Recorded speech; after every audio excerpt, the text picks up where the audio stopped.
Bonjour Jean-Samuel, comment vas-tu? Bonjour Nicolas, très bien, merci. La raison pour laquelle je t'ai sollicité en fait pour cette interview, c'est que je trouve que ton parcours est intéressant à livrer à ma communauté, à la communauté Mon Business Coach, parce qu'il prend vraiment toutes les composantes finalement d'une transition du métier, du salariat à l'entrepreneuriat, avec tout ce que ça comporte. Et je sais que tu as ce côté authentique où tu livres les choses assez facilement. Je trouvais que c'était intéressant qu'on puisse en discuter. Avec plaisir. Pour resituer, Jean-Samuel et moi, on s'est connus il y a quelques années déjà. Ça commence à faire. Ouais, dans un contexte, on travaillait tous les deux pour un grand groupe reconnu dans les milieux des thalassos. Toi, tu t'occupais davantage de la partie restauration. Bien sûr. Moi, sans surprise, davantage sur la partie vente commerciale. Et ce qui serait intéressant, c'est que tu nous dises comment tu es arrivé depuis là à cette belle aventure en fait, de la Wiener. Ouais, bah ouais, un beau cheminement, une belle aventure. Moi, j'ai toujours été plus ou moins dans le vin, toujours lié à ça. Et donc, j'ai eu mes diplômes dans la vente, dans le commerce et dans l'hôtellerie-restauration précisément. Et j'ai eu la chance et l'opportunité de pouvoir beaucoup voyager. De par ce métier, parce que c'est un métier très enrichissant à ce niveau-là. Alors, il y a beaucoup de contraintes, certes, mais il y a aussi des contraintes et des avantages, majeurs. Et ça en faisait partie, donc ça m'a permis d'avoir déjà cette ouverture d'esprit vers les autres. Quand tu dis voyager, en fait, on sait qu'on a un terroir en France qui est assez riche. Et voyager en France ou tu es allé un petit peu plus loin? Non, au-delà de nos frontières, c'est-à-dire que, alors j'ai eu l'occasion, le gros de mon travail s'est fait au Canada. D'accord. Le Canada, c'était vraiment une espèce de révélation un petit peu, dans le sens où j'ai déjà découvert une autre façon de travailler et principalement une autre culture. Et cette autre culture, en fait, elle m'a vraiment déjà, je pense maintenant avec un peu de recul, qu'elle m'a orienté un petit peu vers l'entrepreneuriat, même si je pense que moi je le vois comme ça, on l'a toujours plus ou moins au fond de soi, dès le démarrage. Et le Canada, en fait, on est dans des milieux anglo-saxons, globalement, même si bon, le Québec est un peu différent, mais globalement c'est quand même ça. Et on a... Fais attention à ce que tu dis, parce que tu sais que dans la communauté Mon Business Coach, on Ah, a beaucoup de... C'est pour ça le petit lien, c'est ça. Bon, Petite dédicace, c'est ça. Mais moi j'ai vécu à Montréal, du coup, et c'est cette façon d'aborder l'entrepreneuriat qui m'a beaucoup plu. Alors, je dis pas que la France, chaque pays a ses défauts, ses qualités, mais on est quand même dans un milieu anglo-saxon à pousser les gens à se lancer, et dès qu'ils ont une idée, dire vas-y, essaye, qu'est-ce que tu as à perdre? Yes. Donc moi, ça m'a beaucoup toujours trotté dans la tête. Donc beaucoup de voyages, beaucoup de découvertes, bizarrement dans le milieu du vin, puisque la Wiener, c'est quand même ça, faire découvrir aussi... Peut-être qu'on peut commencer par là. Là, on a compris la partie voyage, mais si tu pouvais nous dresser les grandes lignes déjà pour que on puisse situer en fait qu'est-ce qu'est la Wiener aujourd'hui? Ouais, alors la Wiener, clairement, c'est une société basée donc dans le Finistère à la base, et du coup derrière qui va en fait finalement proposer et mettre en avant des vignerons, alors français.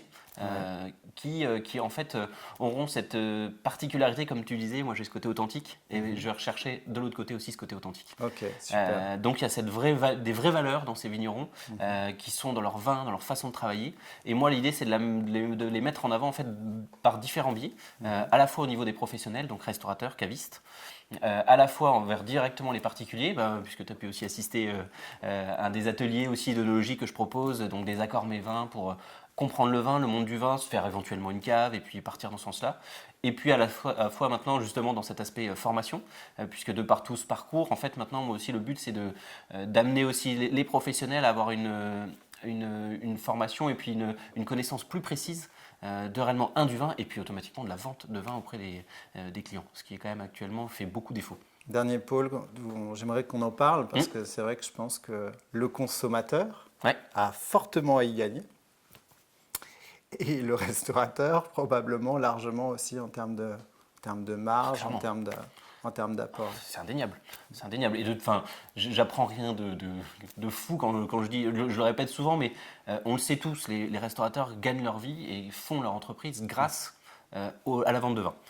C'est pas quelque chose que j'annonce comme ça, mais ce qu'il y a d'intéressant, c'est de leur dire justement, écoute, moi je te propose d'augmenter ton chiffre d'affaires, d'augmenter tes marges. Derrière, tes salariés, je les forme, je leur propose aussi ce packaging. Et c'est justement aussi de leur dire, parce que là aussi c'est un autre gros problème depuis des années dans la restauration, le turnover. Le turnover du staff il est fou. Il est fou, il est tout simplement fou. Et c'est un vrai problème de fond. Et du coup, de dire à un employeur, moi je propose de former tes salariés, ils sont valorisés parce qu'on leur donne des compétences. Et en plus de ça, toi, tout ce que tu as gagné et rien à perdre, c'est que ton chiffre d'affaires augmente, tu valorises tes marges et derrière, ça te permet aussi de valoriser tes salariés. Donc, tous ces composantes-là font qu'aujourd'hui, je pense qu'il y a des vrais besoins en ce sens. Après, c'est de le montrer, le faire comprendre aussi aux restaurateurs derrière. Ah, tu prêches un convaincu et on sait aujourd'hui que les salariés sur qui on mise, ok, et même dans la restauration, l'hôtellerie-restauration, euh, on leur apporte davantage de sens aussi dans leur mission, parce que c'est des métiers qui ne sont pas toujours faciles. Ah, clairement, clairement. Et du coup, on minimise le turnover. Parce que finalement, quand on travaille en confiance avec quelqu'un qui mise sur nous, où nos compétences augmentent, voilà, il y a toujours, c'est vrai, un risque, parce que tu n'empêcheras pas le restaurateur de se dire « Et s'il part ailleurs avec la formation que je lui ai donnée ?» Et ouais, en fait, il tire la profession vers le haut. Donc tout le monde est toujours gagnant. Et puis c'est toujours pareil, quand on a fait une formation dans une entreprise, un salarié, enfin ça existe, attention, mais quand on est valorisé de la part de son patron, on n'a pas envie de dire je m'en vais. Merci de la formation, je m'en vais. On a envie de la mettre à profit. On a quand même, je pense que ça reste des valeurs humaines et globalement, même s'il y a toujours des exceptions, on le sait tous, mais globalement, ça reste quand même dans cet état d'esprit. Donc quand on a quelqu'un qui nous valorise tant au niveau financier qu'au niveau humain, dans une entreprise, je ne vois pas ce qu'un salarié attend. Enfin, bien sûr qu'il attend d'autres choses, mais c'est quand même les deux bases et le deux socles. Justement d'une relation manager-salarié qui des fois, en plus comme tu disais en restauration, avec les heures que ça engage, avec toutes les contraintes que ça engage, n'est pas toujours évidente. Donc c'est un vrai pôle actuellement, je pense, de développement pour l'avineur. Et que je suis en train de mettre en place là, depuis une petite année, puis avec différents axes de progression pour les restaurateurs, mais ça reste capital. Ça reste capital. Donc tu vends du vin, oui. Tu inities au vin le grand public et tu formes les professionnels à vendre mieux et plus exactement. Sur ce segment-là. D'accord. Donc il y a forcément un socle de passion, on voyait tout à l'heure, le voyage. Quel a été ton cheminement pour arriver à la création de l'Avineur? Eh ben voilà, donc on était au voyage tout à l'heure. Ouais. Je pense que ça a contribué déjà à renforcer un petit peu cet aspect entrepreneurial. Je suis rentré en France et quand on rentre en France, et ça je pense que c'est comme toute personne qui se respecte, on a envie d'avoir des bases aussi solides. Ouais. Je ne pouvais pas me permettre directement de me dire bah, je me lance, j'y vais. Donc je suis allé à Strasbourg, donc j'ai travaillé sur Strasbourg pour des raisons personnelles. Et j'ai eu la chance et l'opportunité, puis je lui fais aussi un petit coucou parce qu'il regardera, mais c'est de rencontrer une personne qui ouvrait son restaurant et qui est un chef de cuisine et qui lui derrière me disait bah, moi la salle, le vin, c'est pas mon métier, j'y connais rien. Si je peux avoir trouvé quelqu'un qui s'investisse dans mon entreprise pour m'aider là-dedans, moi ça me mange. Et direct automatiquement, c'était très enrichissant parce que j'avais pas cette pression financière parce que moi j'étais salarié, mais en même temps je me suis considéré en tant qu'entrepreneur associé à la personne. C'est une vraie clé de progrès, ça. Clairement. Et ça m'a boosté mentalement, enfin à tous les niveaux, vraiment. Parce que finalement, quelqu'un qui va adopter cette façon de fonctionner va être quelque part dans la logique aussi du compte d'exploitation de l'entrepreneur, c'est-à-dire la ligne du haut sur le chiffre d'affaires et les lignes intermédiaires sur ce que ça coûte pour arriver à un résultat. C'est vrai que même quand on est salarié, peu importe le poste qu'on a, quand on a cette logique-là, quelque part, l'entrepreneur, votre employeur ne peut que être sur la même longueur d'onde. Et puis pour vous, c'est super formateur. En fonction des projets, ça vous ouvre un éventail derrière. Ça, c'est le choix que tu as fait à l'époque, en fait. C'est ça. Et ça a été un choix payant. Parce que, et puis, c'est des gens très clairement avec qui maintenant je suis resté ami, en contact, avec grand plaisir. Et puis, encore une fois, mais bon, ça aussi, on en reparlera, je pense, mais il y a cet aspect humain aussi qui est très bien passé. On était vraiment sur la même longueur d'onde sur beaucoup de choses. Donc, très intéressant, pertinent. Et automatiquement, bon, alors moi je suis pas breton, mais ma femme l'est. Personne n'est parfait. Personne n'est parfait. Je sais, mais elle a essayé de me ramener à la raison. Mais voilà, du coup, une Bretonne qui est loin de son territoire, c'est compliqué. Ouais. Donc elle a besoin de voir sa mère. Donc du coup, sa mère environnementale, aussi sa mère, sa famille. Mais en tous les cas, on est rentré en Bretagne. Je me suis lancé, c'est là où on s'est rencontrés, donc du coup dans ce groupe. Et au bout d'un moment, voilà, j'ai senti que c'était le moment. J'ai senti réellement, ce qui me frustrait beaucoup, pour être clair, c'était de donner autant d'heures, donner autant de travail, donner autant de montant à un groupe finalement où j'estimais moi à mes yeux ne pas avoir les retours tant au niveau financier que humain, et ça me frustrait. Clairement ça me frustrait, et donc là je me suis dit bah ok, faut y aller. T'es un jeune papa, est-ce que ça a joué quelque part dans tes choix ou pas? Oui, dans mes choix de vie, ouais. Ouais. C'est indéniable. Ok. C'est clairement parce que la restauration, comme on disait tout à l'heure, a ses contraintes de vie, Mhm. qui sont les horaires du soir. Donc, à partir du moment où on fonde une famille, on envisage les choses pardon, aussi différemment. Donc, ça a aussi joué. Alors après, ça a été un paramètre en plus qui a permis de franchir le pas, entre guillemets, parce que j'ai pas eu cette étape très difficile, parce que je sais qu'il y en a toujours qui sont dans l'hésitation à se dire est-ce que j'y vais, est-ce que j'y vais pas. Pour moi, c'était clair. Il y a un moment donné ou un autre, je vais me lancer. Tu avais déjà une vision définie de ce que tu Ouais. voulais faire. Ouais, c'était Très bien. peut-être pas du projet en lui-même, mais je sais que je voulais être à mon compte et me lancer dans l'entrepreneuriat. Et en fait, au fur et à mesure voilà, des années, les choses se sont rétrécies, l'entonnoir s'est rétréci, puis tiens, pourquoi pas. Ok. Et du coup, ça l'a fait comme ça. C'est vrai que tu as fait un choix finalement, parce que là on parle de vin. Mm. Ok, donc la palette est large. Et toi, tu as fait un choix de niche Ouais, sur complètement. des vins bio. Ouais, on n'en a même pas parlé, Est-ce que effectivement. tu peux nous, Ouais. nous en parler un petit peu? Pourquoi ce choix? Alors, pourquoi ce choix Je suis un passionné de vin, t'en parlais tout à l'heure. Ça fait, moi, depuis le départ où je travaille toujours en sommellerie, au contact de sommeliers, de maîtres d'hôtel, j'ai eu l'occasion, et ça a été des expériences enrichissantes, de travailler dans des établissements de luxe, où justement on est au contact de produits, c'est pas de produits de luxe, mais des produits qui ont une vraie valeur à la fois dans leur contenu, à la fois dans leur façon d'exprimer les choses. Et de ce fait-là, du coup, je me suis toujours dit, si j'ouvre ma société, je veux mettre en avant des personnes qui travaillent dans ce sens-là. Et mon but, c'est vraiment pas de dire, ah, venez chez moi, vous verrez que des produits de luxe. C'est vraiment de dire, les produits que vous aurez, ils sont bien faits. Et encore une fois, comprends. j'ai une palette très large. Et de ce fait-là, en fait, je suis parti dans le vignoble. Je le faisais déjà chaque année pour mon plaisir perso. Alors là, professionnellement, le faire, c'est le jackpot.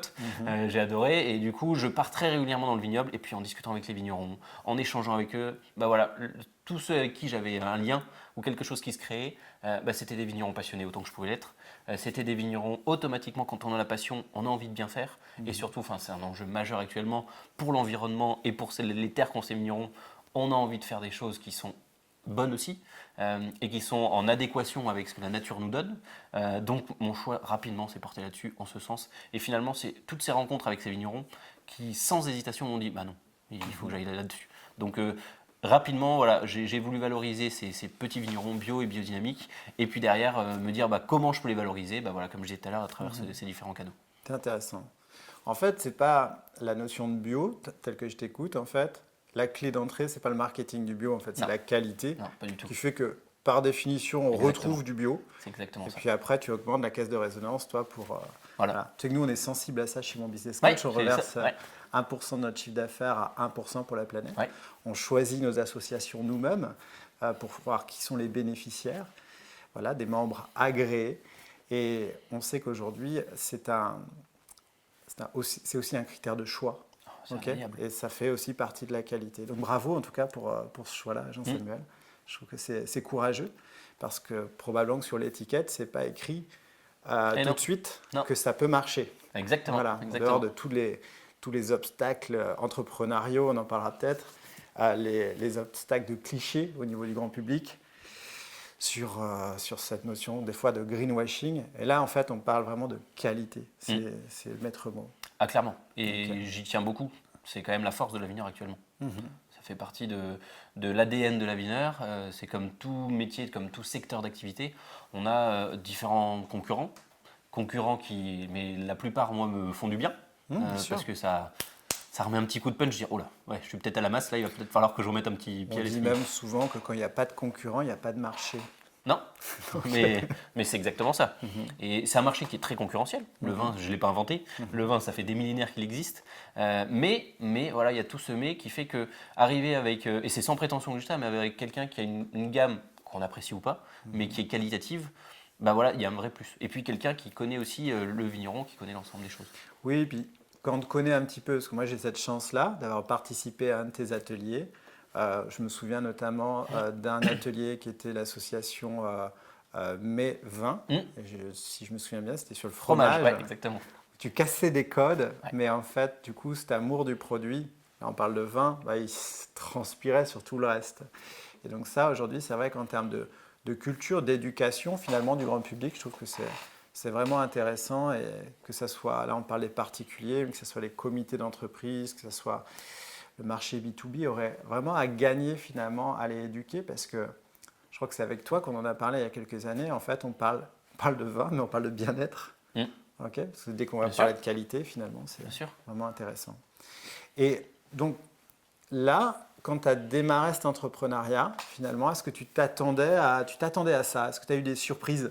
Ah ouais, ça, c'est c'est un mot faible, les surprises. Mais dans Ouais, le bon sens. Dans le ouais, bon sens. Alors, moi, c'est ce que je dis. Il y a toujours deux aspects dans l'entrepreneuriat. L'aspect qu'on veut bien montrer aux autres. mhm, Tout va bien, c'est génial, j'adore ce que je fais, ce qui est un fait. Hein. Mais il y a l'aspect aussi back-office. mhm, Et dans cet aspect back-office, je me suis fait surprendre. ouais. Des fois, dans un sens où il fallait que je réagisse. Euh, Techniquement ou émotionnellement? un peu des deux. Ouais. Émotionnellement, j'ai réussi à peu près à le gérer. Mais il y a des phases effectivement où, bien sûr, il y a des choses qui vous font pleurer de joie parce Mhm, que vous prenez un peu de recul sur ce que vous faites, même si c'est au bout de quelques mois. Hein. mhm, Mais rien que de faire une belle vente auprès d'un client où vous vous serez dit, mais jamais j'arriverai là-bas. mhm, Et au final, c'est à la fois de persévérer, d'avoir un petit peu, c'est ce que je dis, un brin de culot parfois. mhm. Ce qui fait que tous ces Un éléments-là. brin ou une motte, hein, ça peut servir Ouais, c'est certaines vrai, fois. c'est ça, c'est ça, mais ça joue. Mais voilà, tous ces éléments-là font que émotionnellement, ça a été très fort. Après, techniquement parlant, je me suis fait surprendre sur bien des aspects que je ne connaissais pas du tout. Mhm. La communication, comment Ouais. communiquer sur son Un métier, entreprise. le marketing, Ouais, clairement, c'est quelque chose, même si automatiquement on est toujours plus ou moins au contact de ça en restauration, bien sûr. puisqu'on est amené à être devant le client, on est amené à communiquer, mais clairement le b.a.-ba, d'ailleurs c'est ce qu'on fait là, ça a été tout cet aspect Internet, Mhm, qui paraît peut-être basique parce qu'on se dit, bah attends, maintenant tout le monde a Internet, tout le monde sait faire ça, mhm. mais en fait quand on est en entreprise, là aussi, et c'est là les choses qui m'ont pris le plus de temps, pardon, ça a été cette stratégie de communication qu'il fallait bien ficeler, bien maîtriser, et puis bien avancer. Oui, et puis qui peut que être assis sur une stratégie commerciale, Exactement. donc une stratégie financière, Voilà. et finalement ça fait déjà un tout. Bah, ça a été un gros tout. Clairement, moi j'avançais en restauration un peu au feeling. Mhm, C'est-à-dire qu'en plus, en restauration, on n'a pas de réunion, entre guillemets. On va se dire, il y a tel objectif à atteindre, faites ci, qu'est-ce que vous comptez faire. On est un peu au jour le jour, et c'est mhm. malheureux, parce que je pense que ça aussi, ça fait partie aussi de la formation que je propose, mais ça d'avoir, et ça, on y reviendra certainement, mais c'est certainement mon business coach aussi là-dessus qui m'avait bien éduqué à dire, bah, on se pose, on arrête tout, on se pose, qu'est-ce que vous voulez faire, comment vous voulez le faire, sur quelle base, et ça revient à ce qu'on disait tout de suite, stratégie, technique, communication, etc. Ouais, c'est un arrêt sur image certaines fois, Ouais, quand on a la tête dans le guidon. Le plus dur, c'est de s'autoriser à faire cet arrêt sur ouais, image. clairement, Pourquoi? clairement. Parce que quand on ne l'a pas Hmm, fait, et on ne peut pas imaginer, on va dire, les bénéfices que tu vas pouvoir en tirer en termes de vision. clairement. Ok.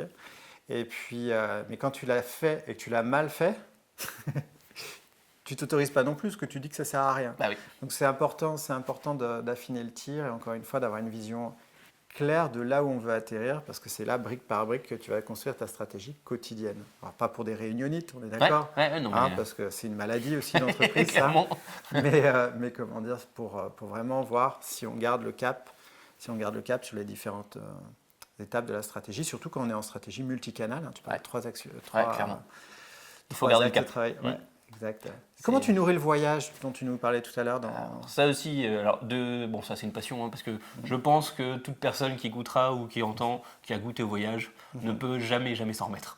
Donc on a toujours envie d'aller redécouvrir d'autres choses, de faire d'autres choses. Donc dès le début, hein, j'avais réfléchi à me dire comment je pourrais justement cumuler les deux et dire, bah, je pars pour la Wiener dans tel pays, et automatiquement l'export de vin est rapidement venu sur la table, bah, grâce justement à toi, notamment sur l'île de la Réunion, pour les premiers contacts. Oui, c'est vrai, je me souviens de ça. On, J'avais on oublié. est, on est parti là-dessus. Maintenant, voilà, je travaille avec quelques cavistes sur place. Ouais. Donc, ce qui me permet. Félicitations. Merci, merci.